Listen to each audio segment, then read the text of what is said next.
Thanks for rejoining us. We begin with a focus on health matters as a new virus that has killed 9 people, infected hundreds, and already reached the United States could mutate and spread. China warned Wednesday as authorities scrambled to contain the disease during the Lunar New Year travel season. The coronavirus has caused alarm for its similarity to SARS, severe acute respiratory syndrome, which killed nearly 650 people across mainland China and Hong Kong in 2002 to 2003. In Wuhan, the epicenter of the outbreak, authorities cancelled large public events and urged visitors to stay away, telling residents not to leave the central Chinese city of 11 million people. The illness is mainly transmitted via the respiratory tract, and there is the possibility of viral mutation and further spread of the disease. National Health Commission Vice Minister Lin Bin says at a news conference in Beijing. Back home in Nigeria, with the outbreak of coronavirus in Asia, the federal government is taking measures towards ensuring that all passengers coming into the country through the nation's airports are quarantined. Federal Ministry of Health, in collaboration with the Federal Airport Authority, has activated all thermal scanners in her airports that monitor temperature of passengers and capture their pictures. A statement by Henrietta Yakubu, General Manager, Corporate Affairs, Federal Airport Authority, therefore advised passengers to submit themselves for routine quarantine checks whenever they are asked to. Recently, a deadly virus known as coronavirus broke out in China and has since killed 6 people, with over 300 also reported to have been infected. The virus is highly communicable and has already spread to other countries like Japan, Thailand, and South Korea. What may appear to be a routine function of the Nigerian Meteorological Agency, NIMET, to predict rainfall is receiving widespread commendation by Nigerians. Onengie Fine-Face reports on some thoughts shared by stakeholders on the impact of the forecast to national development. NIMET's 2020 rainfall prediction is predicated on the importance of climate information for effective decision-making and the management and functioning of sectors of the society like agriculture, health, transportation, emergency management, among others. What NIMET might need to do is to distill this further and then have it reduced in manners that it's understandable by local communities, and a lot of graphics would be helpful, and community engagements. One-on-one community engagements will help. Engagement with farming communities. Consciousness about climatic changes and extreme weather conditions informed the decision of NIMET to release the prediction early to allow for sectoral planning and mitigation of associated challenges that may arise. Reliable weather forecasts are tremendously important for all society, and flooding and other extreme weather events continue to be some of the great challenges that confront our dear nation as the climate gets warmer. Agriculture is a major sector that benefits from the prediction, especially with expected increase in false start of rainfall and dry spell in parts of the country. In addition to releasing rainfall prediction for the new year 2020, NIMET also released the 2019 Climatic Review Bulletin to guide researchers in undertaking climate-related studies. Focus information provided in the document include the onset and cessation dates of the rainy season, the length of the cropping season, the total amount of rainfall expected in the 774 local government areas of the country, temperature, as well as malaria and meningitis forecast. Early release of the prediction, the aviation minister believes, will support the federal government to implement infrastructure projects. In Abuja, Onengie Fine-Face, NTA News. Thank you, Onengie. I have with me the Director General of Nigeria Meteorological Agency, Professor Sani Mashi, to talk more on the weather outlook for the year 2020. Welcome to the program, sir. Thank you very much. Happy to be with you. Thank you. Quite an early prediction this year with the statistics released by our agency, 2020 rain predictions. What will be the impact of this on Nigeria? Thank you very much.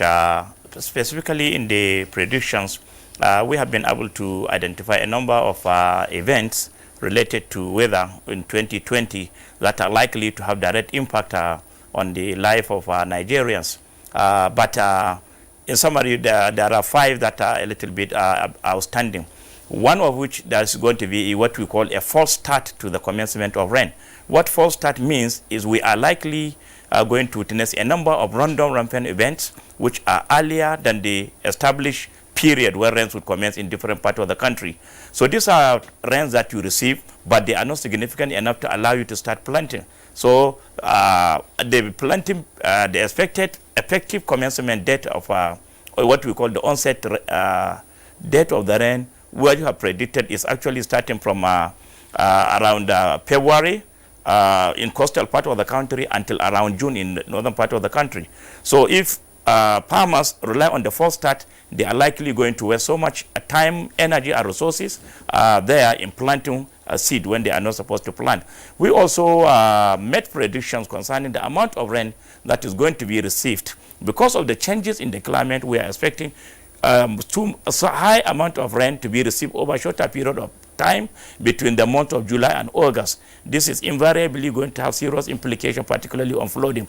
Another important prediction we have made is what we call a little dry season, which we call the dry spell, is going to be witnessed for a period of 10 to 21 days within the period when planting has already started. For instance, in July. When this happens, it means even if crops do not completely die, it means they are going to witness some retardation in their growth period. And then the fifth one, which is also very critical, has to do with the temperature. Night temperatures are likely going to be high, especially within the month of March, end of February, March and April. The implication of this, it means in the night you are going to witness high temperatures in this period, and this coincides with the time when people are supposed to go back to their rooms and to be sleeping, which means the risk for contracting diseases that are related to heat is going to be extremely high within the year. So yes, these are some of the highlights. If I might come in there, yeah. You talked about having spells of drought across the country during the rainy season. Can you please specify in the north how long do we expect to experience drought? Yeah, what we mean, we call it little drought, because these are droughts that we witness during the cropping period. Rain have already started, farmers have planted their crops, the crops have started growing, then suddenly the rain will cease. This is expected between the month of July and early part of August. For some location it will be little 10 days, for some location it will be as much as 20 days. When rains are not received for up to 10 days, and crops are already growing, then it means you can imagine what is likely going to be the consequences. So what will be the impact of this on food production? The impact of this, it means the expected output of the crop will definitely drop low. So that is what the advice we gave is that farmers should prepare for this period. In the prediction we have given precise dates when every location is expected to have this drought. So if you know the time you are expecting this drought, it means you are supposed to take some precautionary measures in order to minimize the impact of this drought. If you don't do that, it means your crop may not die completely, but the actual product output of that crop may definitely decline. When you are expecting 10 bags, for instance, you may end up with 7 or 8. Which means this can translate into so much economic losses to you as a farmer. This is it. Okay, before I let you go, can you please tell me how can farmers in the rural areas access this kind of information? So what we have done, this year we have downscaled to the level of the local governments, and we are preparing to go to the various states, so that within every local government we are going to do what we call local level downscaling, so that we'll downscale it to the lowest level, that is at the farming household level. So that is why we have appealed to the state government to partner with the agency, so that when we come to the state, we partner with them so that we can go to the lowest level and make this information available. Something more importantly, this year we have reached a consensus that we are going to translate this document into all the major understandable languages in the country, so that the farmers should be able also to have them. We have an e-platform also where we are going to be making this information available, so that at the tip of their access through their mobile phone, farmers can be able to have access to them. These are plans we have for the farmers. Okay, thank you so much for your input. Thank it's been you a very pleasure much. having you on the 7 o'clock news on NTA International. It's been a pleasure. Thank you. Thank I you have been very speaking with the Director General of Nigeria Meteorological Agency, Professor Sani Mashi. We've talked on the weather outlook for the year 2020. Now, moving on, the federal government has concluded plans to establish agro-allied industry in 8 senatorial districts in the country as part of efforts towards sustaining food security and economic growth. This is coming as the present administration saved over 5.4 billion naira on rice importation into the country. Details of this was Musa Baba Aliu. Demand and supply of agricultural produce from local market have been on the increase in recent times, following the federal government's policy on let's eat what we produce and produce what we eat. This therefore brought about the demand for agro-allied industries in farming communities to address issues relating to post-harvest losses. It is in the light of this that the Federal Ministry of Industry, Trade and Investment was directed to look into the possibility of establishing agro-allied industry in every senatorial district. There are a lot of products that come back into the country. There are products that have been taken as raw materials from Nigeria. So we also need to add to that value chain so that it is not just the grains that we're sending out, but we're sending either finished or semi-finished goods. Agriculturists are of the view that value addition and certification of the food produce were germane in order to generate additional revenue as well as meet international standard for export. In the meantime, the Nigeria Export Promotion Council says the federal government has saved over 5.4 billion naira on rice importation policy.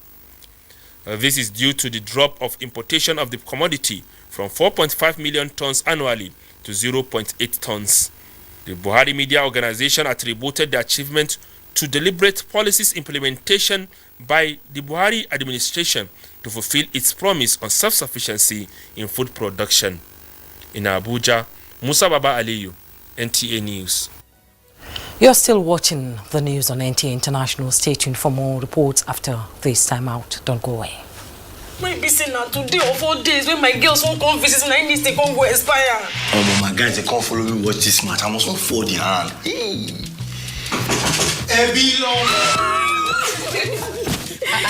Babe, what's happening now? Sorry to disappoint you, but my subscription don't expire. The match is not on my GoTV package. Now your holla be that. I beg, give me your phone. Make I show you how you go take do it for my GoTV app for your phone. Life is so much easier with my GoTV app. Make payments, clear error messages, change your package. You can also check your due dates and keep abreast of your payment history.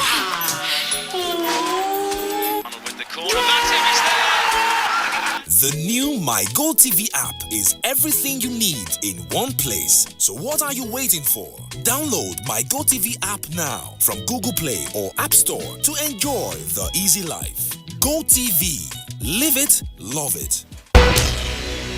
NTA International News. Africa as it is. Thanks for rejoining us. Now to tourism. The federal government says it will use the ongoing United Nations World Tourism Organization's International Tourism Trade Fair, FITO, to market the forthcoming Argungu Fishing Festival to global investors. Information and Culture Minister Lai Mohammed stated this on the sidelines of FITO in Madrid, Spain. Anthony Fossen tells us more. In the last 40 years, Madrid, the capital city of Spain, has remained the host city of the International Tourism Trade Fair, otherwise known as FITO. The tourism fair has remained a global meeting point for professionals and the leader for source markets of Latin America. It has also remained the privileged forum for the global tourism industry and business tool that encourage and promote business contacts and agreements. At this year's edition, with a focus on Africa, African ministers alongside other dignitaries were hosted to a dinner by the King of Spain, Felipe VI. He formally said welcome in a warm handshake. Then spoke on the place of tourism on global economy. The Madrid Declaration on Tourism in the 21st century incorporates the political, economic, social, employment and cultural dimensions of tourism into the context of the goals of the 2030 Agenda. Information and Culture Minister Lai Mohammed said FITO 2020 will give Nigeria the opportunity to market one of its rare festivals. The Argungu Fish and Koi Festival is the only one of its type. We're talking about a festival which encompasses virtually every aspect of the cultural lives of our people, from boating, to traditional wrestling, to dobas, and to competitions between different age groups in different cultural areas. But the unique thing about Arigu, fishing and cultural festival is that it's the only one we know in the world today where fishing is actually encouraged through the traditional, fishing methods, especially, using one's hands to catch fish. So we are here also to propagate and also market the Argungu fishing festival. He also said the many giant strides the federal government of Nigeria has taken in developing tourism will also be brought to the fore. There is a conscious effort all over the world today to see how we can redirect this spend, these resources to the rural areas. And this is one of the major, attractions of this particular feature. Fortunately for us in Nigeria, we have already also aligned our tourism vision to shift attention to rural tourism. This is why we can see that we're encouraging, palace museums.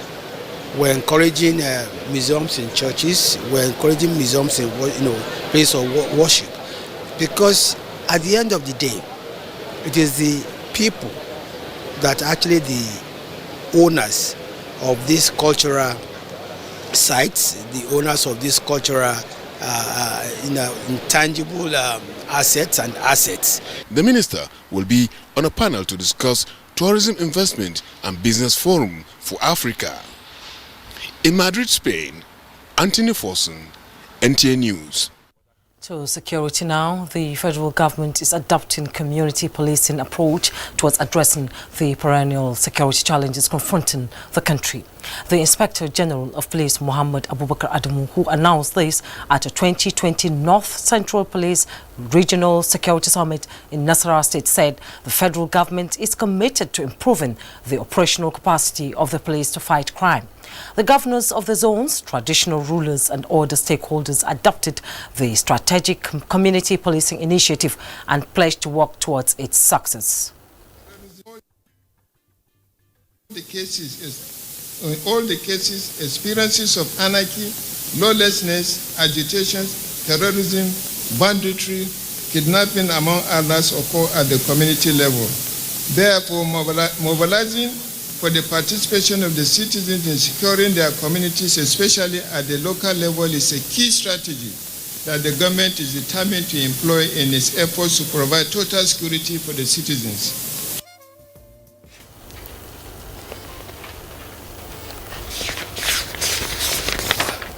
The governors of the zone, traditional rulers and other stakeholders adopted the strategic community policing initiative and pledged to work towards its success.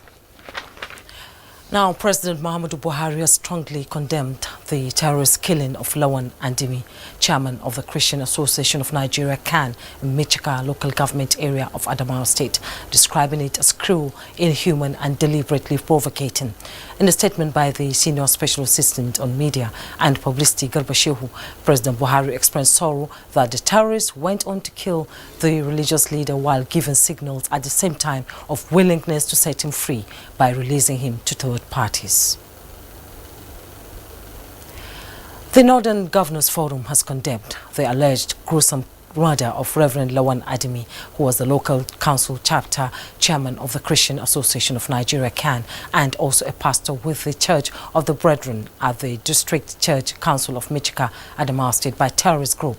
In a statement, chairman of the Northern Governors Forum and Plateau State Governor Samuel Lalo described the act as yet another sad tale of the inhuman activities of the terrorist group, which is bent on unleashing sorrow in the hearts of Nigerians. While commiserating with the family of the late clergyman, the church and people of Adamawa State, Lalong urged them not to allow the ugly incident affect their faith in God and love for humanity, as the death of the late clergyman cannot be a catalyst for hatred among Nigerians who are disgusted by the cruelty of this terrorist organization. Governor Lalong emphasized that the Northern Governors Forum stands shoulder to shoulder with President Muhammadu Buhari as he rallies the world towards defeating terror groups and their sponsors, as well as the purveyors of their bizarre ideology which propagates sorrow, hatred and pain on innocent persons in the name of religion and order claims. Now on the international scene, the impeachment trial of President Donald Trump has begun, a week after senators took oath to do impartial justice during the trial. Adebola Brooks on Sunday has an overview of the impeachment trial. For the third time in history, an American president is facing an impeachment trial, a trial that could, in theory, lead to President Donald Trump being removed from office. But let me give you a quick rundown of some of the issues that have transpired so far. In August 2019, a whistleblower made allegations against President Trump. And between October and December of the same year, investigation took place with hearings in the House of Representatives, also known as the lower house of Congress, controlled by Mr. Trump's Democratic rivals. In December 2019, Democratic leaders from the House voted to impeach President Donald Trump.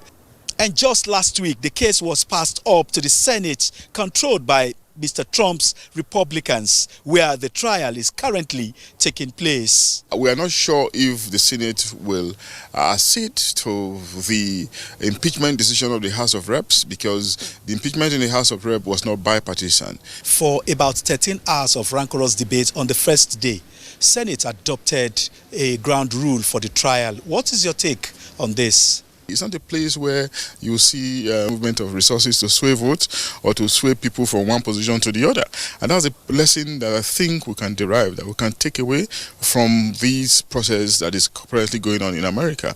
In the adopted rules, the House managers and Mr. Trump's lawyers will each have 24 hours, which started Wednesday afternoon, to argue their cases for and against the articles of impeachment. Then senators will have 16 hours to ask questions submitted in writing.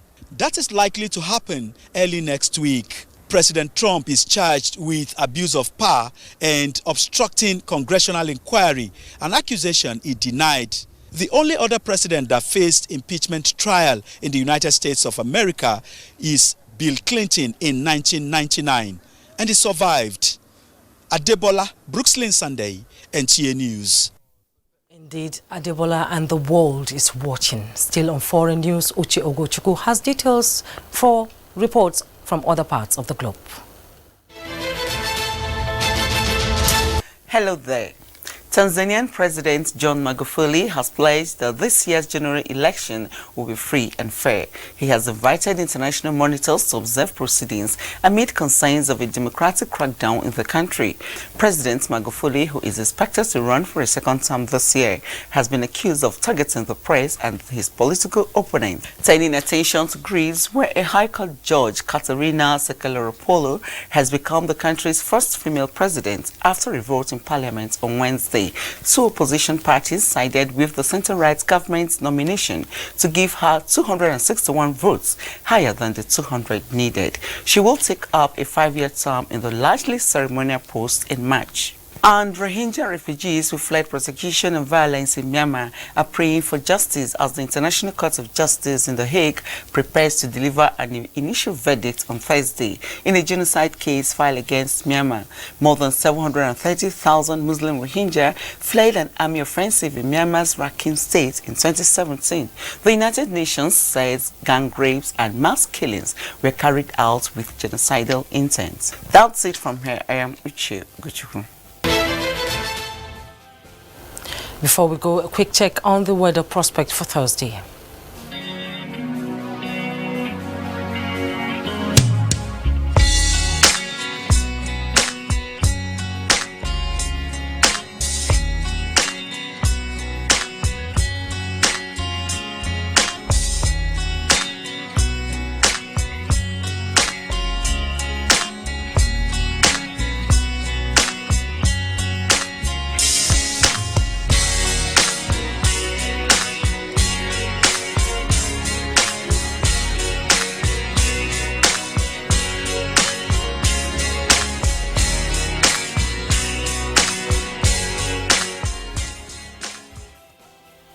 That does it on the news. Thanks for watching. I am Jummai Yusuf.